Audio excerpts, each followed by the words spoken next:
Estevão, cheio de graça e poder, fazia prodígios e grandes sinais entre o povo. Levantaram-se, porém, alguns dos que eram da sinagoga chamada dos libertos, dos sirineus, dos alexandrinos, Jesus tenha misericórdia, e dos da Cilícia e Ásia, e discutiam com Estevão. E não podiam resistir à sabedoria e ao espírito pelo qual ele falava. Então subornaram homens que dissessem, olhe, preste atenção nesse texto. Então subornaram homens que dissessem, temos ouvido este homem proferir blasfêmias contra Moisés e contra Deus. Para um judeu, irmãos, alguém se levantar e falar alguma coisa contra a lei, contra Moisés, contra Deus, para os religiosos da época era algo terrível. E deveria ser assim hoje.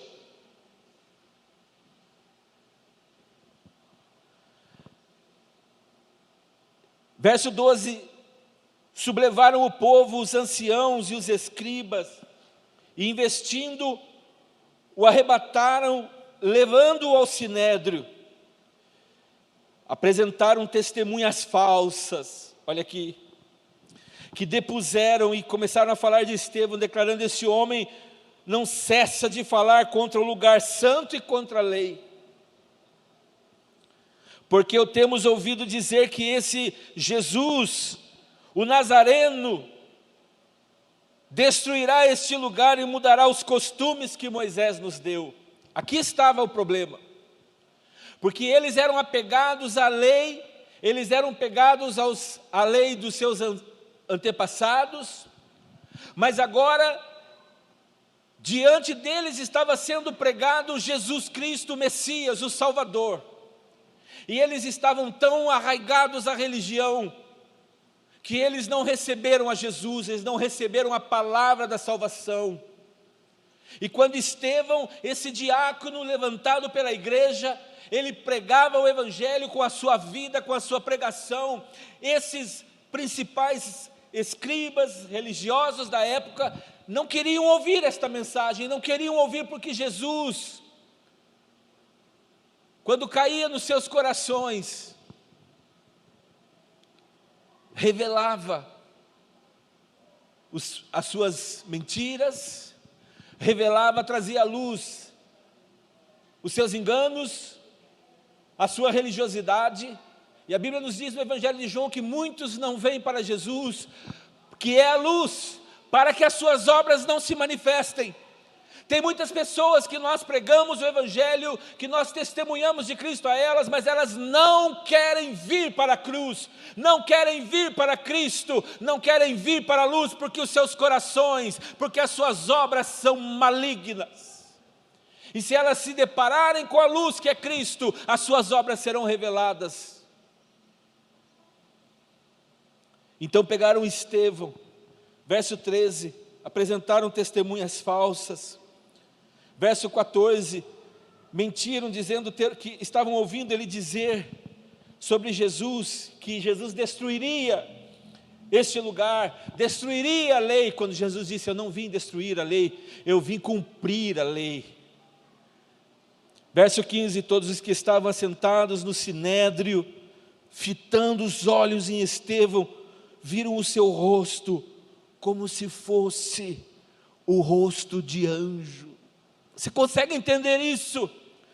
Amados, alguém que tem o rosto parecido como o rosto de anjo, só pode ser um homem que está num nível espiritual de muita intimidade, de muita convicção, de muita certeza da verdade, do amor. Alguém que está muito intimamente ligado a Deus, a ponto das pessoas olharem para esta pessoa e verem nesta, no rosto dela, a luz da glória de Deus. Você está me ouvindo?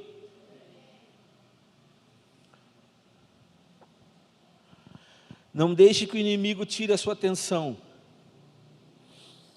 Capítulo 7. Então lhe perguntou o sumo sacerdote: porventura é isto que estão falando? E Estevão respondeu: varões, irmãos e pais, ouvi. O Deus da glória apareceu a Abraão, nosso pai, quando estava na Mesopotâmia, antes de habitar em Harã. E lhe disse: sai da tua terra e da tua parentela e vem para a terra que eu te mostrarei. Ele começou a trazer a palavra, trazer a história, trazer a palavra profética, trazer a promessa de Deus. Ele começou a trazer para aqueles religiosos, para que eles pudessem entender que eles estavam enganados. Verso 4, então, saiu da terra dos caldeus, e ele está falando de Abraão. Ele saiu da terra dos caldeus e foi habitar em Harã, e dali, com a morte de seu pai, Deus o trouxe para esta terra em que vós agora habitais. Nela não lhe deu herança, nem sequer o espaço de um pé, mas prometeu dar-lhe a posse dela, e depois dele a sua descendência, não tendo ele filho. E falou Deus que a sua descendência seria peregrina em terra estrangeira, onde seriam escravizados e maltratados por 400 anos, e aqui é a história de Israel, quando eles ficaram escravos no Egito. E Estevão está contando a história. Verso 7, disse Deus, julgarei a nação da qual forem escravos, e depois disso sairão daí e me servirão neste lugar. Então lhe deu a aliança da circuncisão, assim nasceu Isaque, e Abraão o circuncidou ao 8º dia. De Isaque procedeu Jacó, e deste procedeu os 12 patriarcas. Os patriarcas, invejosos de José, venderam José para o Egito, mas Deus estava com ele, e livrou-o de todas as suas aflições, concedendo-lhe também graça e sabedoria perante Faraó, rei do Egito, que o constituiu governador daquela nação e de toda a casa real. Sobreveio, porém, fome em todo o Egito, e em Canaã houve grande tribulação, e nossos pais não achavam mantimentos. Mas tendo ouvido Jacó que no Egito havia trigo, enviou pela primeira vez os nossos pais. Na segunda vez José se fez reconhecer por seus irmãos, e se tornou conhecida de Faraó a família de José. Então José mandou chamar a Jacó, seu pai, e toda a sua parentela, isto é, 75 pessoas. Estevão está narrando a história. Estevão está fazendo eles lembrarem da história, lembrarem das promessas. Eles não eram homens de outra religião, eles eram homens tementes a Deus, eles eram homens que conheciam a palavra de Deus, mas estavam desatentos, não estavam aceitando o enviado de Deus, o Filho único de Deus. Verso 15, Jacó desceu ao Egito, ali morreu, ele também nossos pais, e foram transportados para Siquém e postos no sepulcro, que Abraão ali comprara a dinheiro aos filhos de Amor. Como, porém, se aproximasse o tempo da promessa que Deus jurou a Abraão, o povo cresceu e se multiplicou no Egito, até que se levantou ali outro rei, que não conhecia José. Então outro rei tratou com astúcia a nossa raça, e torturou os nossos pais, a ponto de forçá-los a enjeitar seus filhos, para que não sobrevivessem. Por esse tempo nasceu Moisés, que era formoso aos olhos de Deus.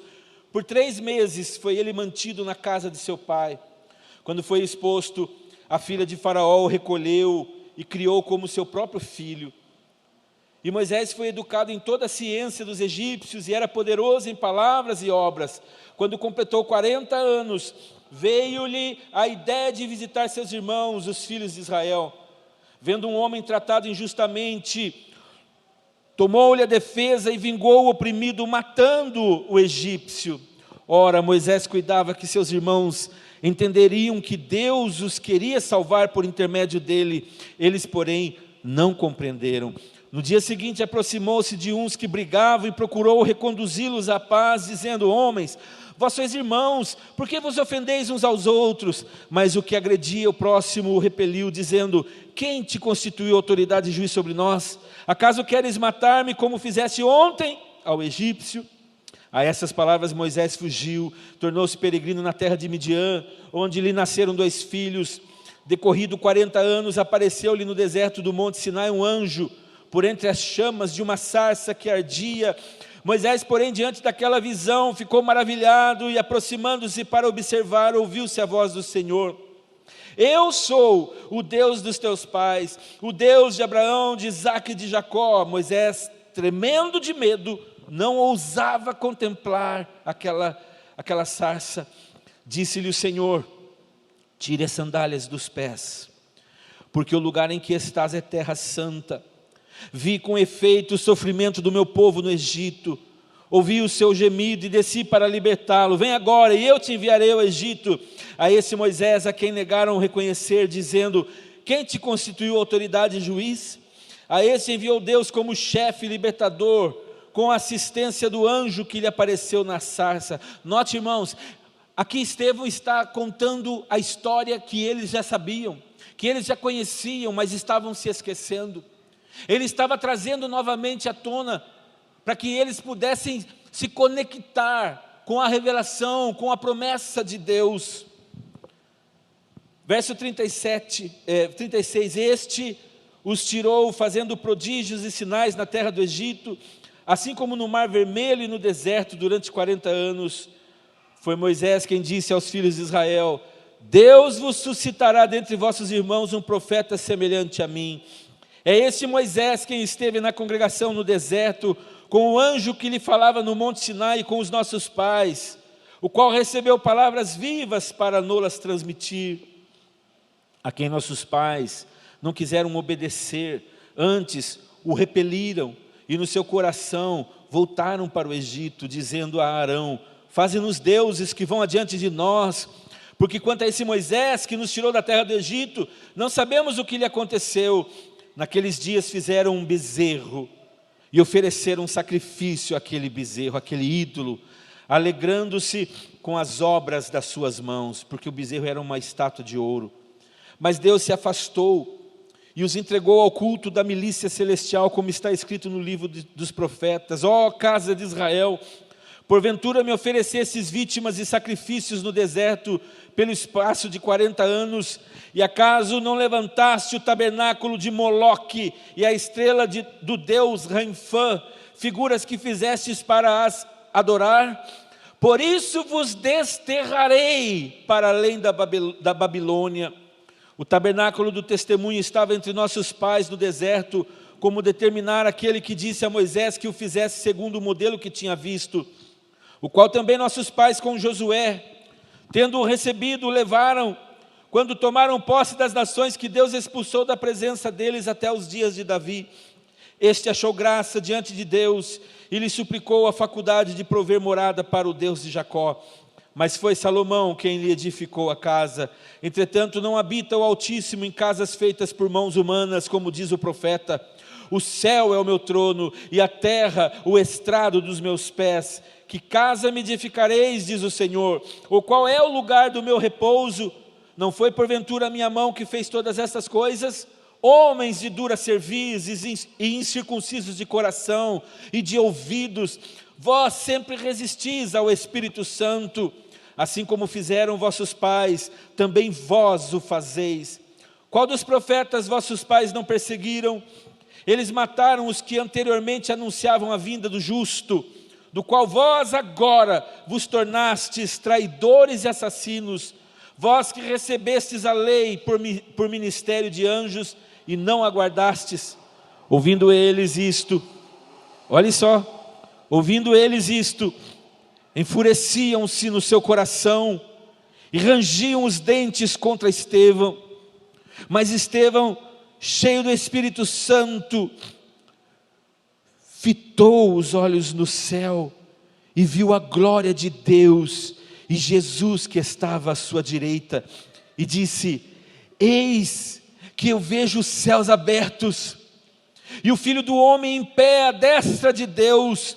Eles, porém, clamando em alta voz, taparam os ouvidos e unânimes arremeteram contra Estevão e, lançando-o fora da cidade, o apedrejaram.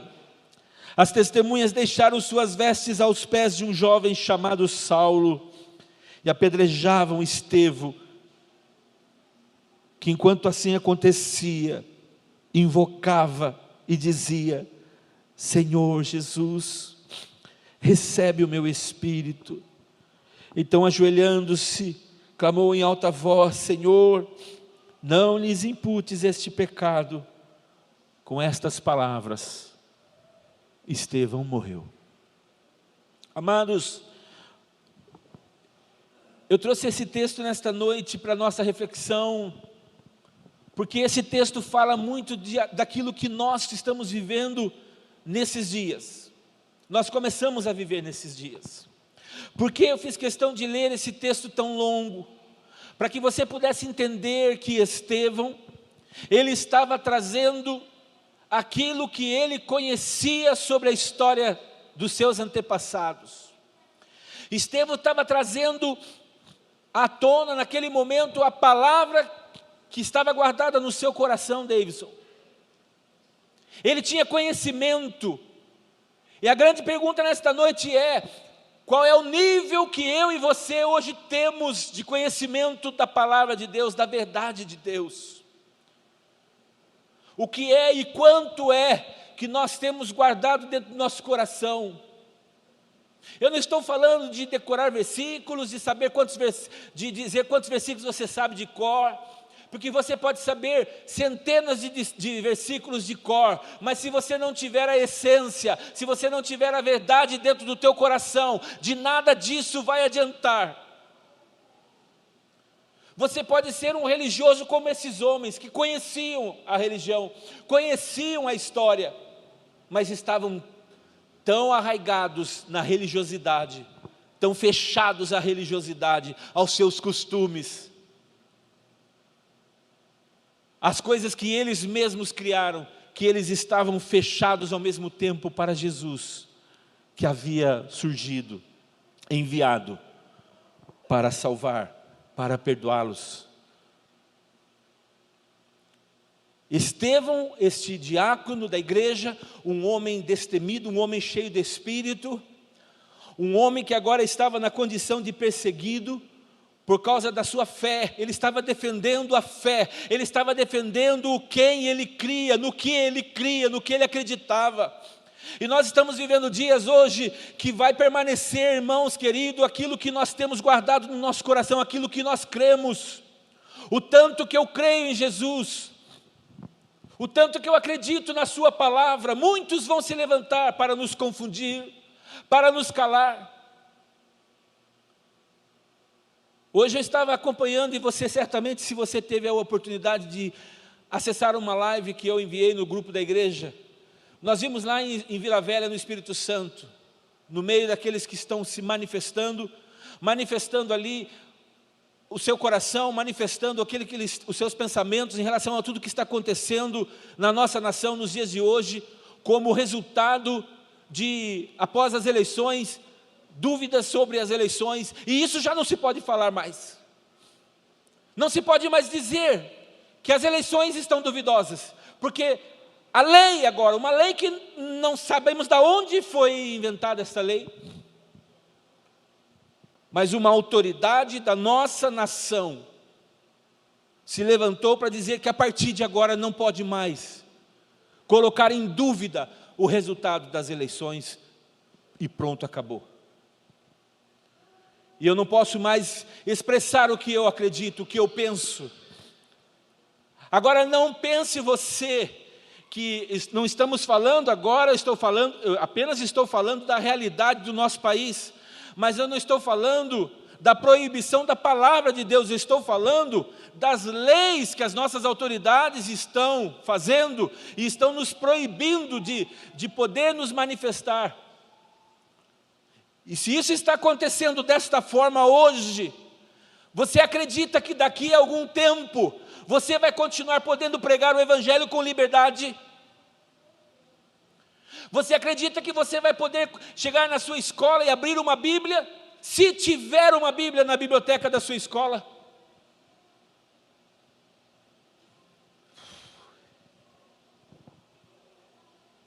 Estamos vivendo dias, irmãos, aonde se você não acordou, se você não despertou para ter uma vida de intimidade com Deus, esse é o tempo. Não deixe passar. Não deixe passar. Esse é o tempo. Esta é a hora de você se apegar, esta é a hora de você se agarrar à sua Bíblia, esta é a hora de você ler a Bíblia, esta é a hora de você conhecer a Bíblia, porque é muito provável, é muito possível que haverá dias nesta nação que nós seremos proibidos. Ah, pastor, mas não vamos profetizar isso, não vamos declarar. Eu não estou profetizando nada, eu estou falando o que eu estou vendo, o que está acontecendo. Nós não podemos nos calar.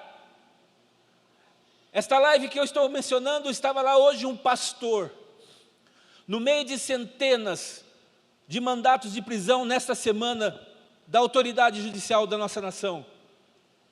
Estava entre eles um pastor, Fabiano, eu não sei o sobrenome, não importa. Um irmão em Cristo nosso, que já está com a prisão decretada, só não foi levado para o cárcere porque a polícia não pode entrar onde eles estão, porque é uma área restrita, uma área militar.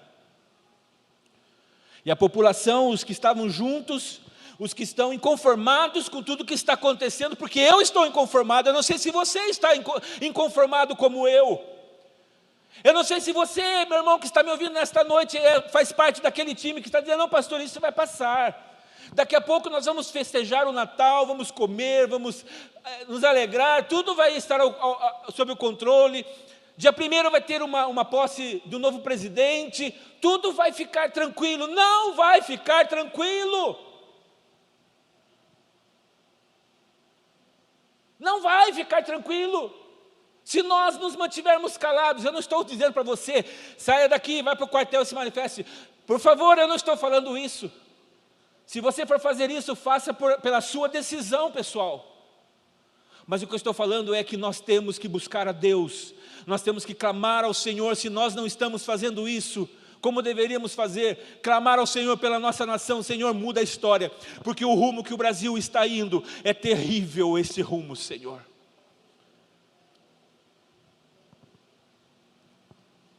Eu ouvi o testemunho desse pastor, eu fiquei chocado. Quantos ouviram esse testemunho? Por favor, não se ofenda com o que eu vou dizer. Por favor, eu amo vocês. A minha indignação não é com você, meu irmão. Por favor, você entende isso, amém? Eu amo você. A minha indignação é com as atrocidades que estão acontecendo, os desmandos que estão acontecendo. Mas eu não posso, nessa noite, de maneira alguma, deixar passar isso. Eu quero que você entenda uma coisa, você não precisa ser o vigia das 24 horas da internet. Mas você não pode ser um brasileiro, por favor, em nome de Jesus, você não pode ser um brasileiro na atual circunstância desinformado. Você não sabe do que eu estou falando. Você não pode estar desinformado a ponto se de repente chegar uma autoridade e dizer assim, Senhor Shalom, eu tenho um mandato de prisão, porque o Senhor tem declarado nas suas mensagens isso, e você vai ser preso. E você vai ficar, o que está acontecendo? O que está acontecendo com o meu pastor? O que está acontecendo? Nós não podemos estar desinformados. Nós temos que estar atentos às notícias que estão acontecendo. Pastor, tem muita mentira, eu concordo. Tem muita fake news, eu concordo. E aí é onde nós precisamos buscar a ajuda do Espírito Santo. Ajuda-nos, Espírito Santo. Porque a verdade tem se vestido de mentira na nossa nação, por causa das pessoas malignas. E a mentira tem sido fantasiada pela verdade. Então nós temos que buscar a Deus. Senhor, me dê uma direção. O que eu quero que você entenda é que Estevão, nos seus dias, ainda que ele estava sendo condenado por um crime que ele não cometeu, ainda que ele estava firme ali, diante daquelas autoridades, e tudo me faz acreditar que aqueles homens, eles não estavam suportando a verdade, a ponto deles estarem, eu considero que esses homens estavam endemonizados. A Bíblia diz que eles rangiam os dentes quando Pedro falava de Jesus. Eu só vi isso na minha vida até hoje, irmãos, com pessoas endemoniadas. Os demônios tomam a mente da pessoa, e quando você começa a falar de Jesus, elas ficam possessas de demônios, elas não querem ouvir. Esses homens, eles tampavam os ouvidos, diz a palavra de Deus. Eles não suportavam a palavra, ouvir a palavra de Deus. E levaram Estevão para fora da cidade. E apedrejaram Estevão até a morte. E nós sabemos pela história que Saulo ainda não era convertido. Saulo estava ali, irmãos.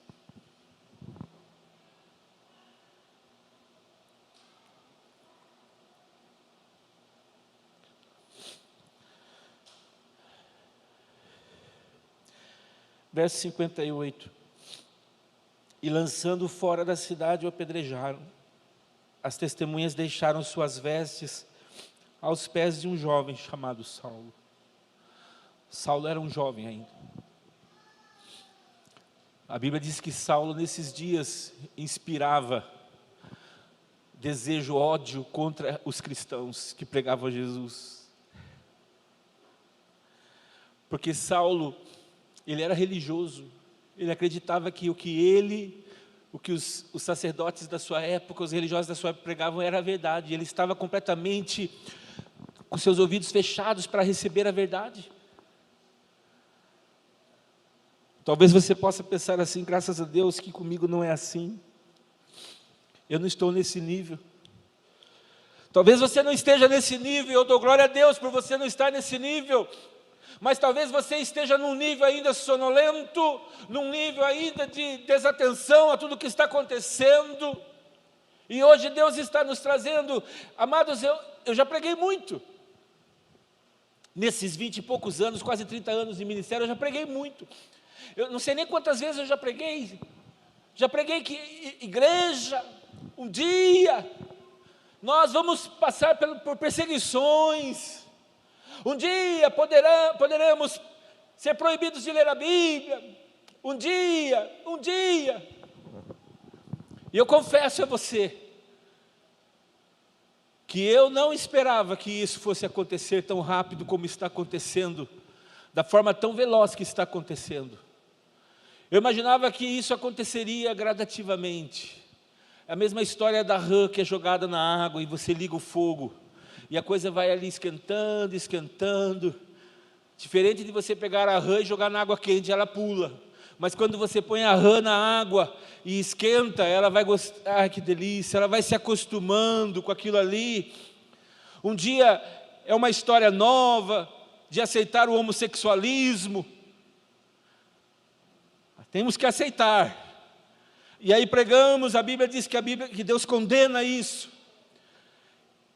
E aí então muitos se levantam, e aí o tempo vai passando, e a gente vai se acostumando, vai se moldando.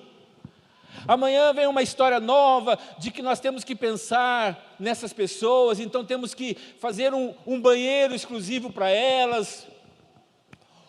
Ou uma outra ideia, vamos fazer agora um banheiro que ele possa usar em conjunto com outros. Essa semana eu ouvi uma reportagem de uma moça, suponho que seja uma moça, talvez você deve ter ouvido isso, e ela foi redarguir um rapaz que estava travestido de mulher, numa faculdade, numa universidade do nosso país. E ela disse assim, mas você é um cara, meu. Ela falou assim, ela quase apanhou, quase foi destruída por esse cara com as palavras dele. Porque ele não aceitou que ela chamasse ele de cara. Eu não sou um cara. O cara é barbado, irmãos. Quantos viram essa reportagem, só para eu saber que eu não estou sozinho nisso? Um cara barbado. E o errado não é ele, o errado é eu e você. Nós somos errados, nós somos homofóbicos aos olhos deles. E a rã está ali gostando daquela água quente. Ai que delícia. E as coisas vão vindo e vão nos podando aqui, vão nos cortando ali. A gente vai fazendo o olho, vista grossa para aquilo.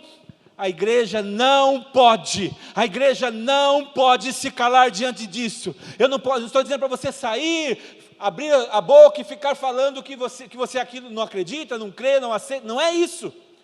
Mas é se posicionar na palavra de Deus. A Bíblia diz. Aí agora nesses dias levanta-se um cantor da nossa nação. Não se pode mais cantar o velho hino que o meu tataravô cantava. Alvo mais que a neve. Porque isso é racismo, dizia ele. Ah, por favor. Não se pode mais. Isso aí é um impulso, é um empurrão para as autoridades que estão, sabe, desejando nos colocar dentro do caldeirão. Essa é a verdade. Para dizer, a partir de hoje não pode mais. Está proibido cantar essas palavras. Aí vem o outro. Não se pode mais cantar, nosso general é Cristo. Por favor. Aonde nós vamos chegar se nós não nos posicionarmos, se nós não nos levantarmos, se nós não formos nas nossas redes sociais e nos manifestarmos dizendo, eu não acredito nisso, ponto final. Você não precisa brigar com ninguém, dizer, mas você tem que colocar a sua posição sim. Coloca um versículo bíblico, coloca uma palavra que você crê, acredita, ora, busca, todo dia. É tempo de nós nos posicionarmos. Deus está hoje chamando a igreja para isso. Não aceitamos. Eu tenho muita convicção, irmãos, que muitas igrejas,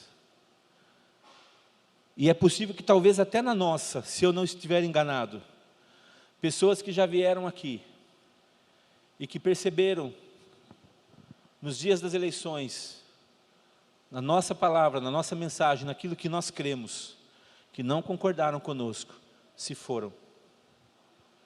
Se foram. Eu peço a Deus que Deus traga o arrependimento, se isso aconteceu, e que voltem. Mas muitos se foram. Talvez se sentiram ofendidos, porque votaram no candidato A, e nós votamos no B, ou seja o que for.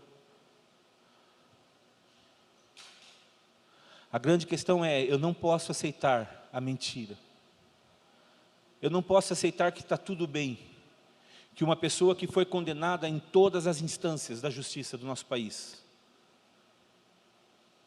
e por alguma outra questão de um CEP, ela foi descondenada da noite para o dia, e ela assumir o poder, o governo, para governar e ditar as regras como vai ser, e hoje sai pelas ventas dela, desta pessoa, ódio pela igreja de Cristo. E eu sei quem está por trás disso. Que a nossa luta não é contra a pessoa. A nossa luta é contra o diabo. Então, vamos tratar de orar.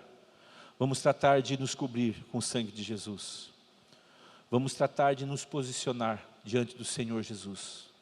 Jovens, vocês que me ouvem nessa noite, nós que somos mais velhos, nós não sabemos quanto tempo nós vamos viver neste Brasil, nesta terra. Se Jesus não voltar antes e levar todos nós. Mas hoje nós estamos fazendo isso por causa de vocês. Por causa de vocês. Para que vocês tenham uma nação abençoada. Para que vocês não colham resultados ruins. Para que vocês amanhã não olhem para trás e digam, por que os nossos pais não fizeram nada? Não se importaram, não nos ajudaram, não falaram conosco.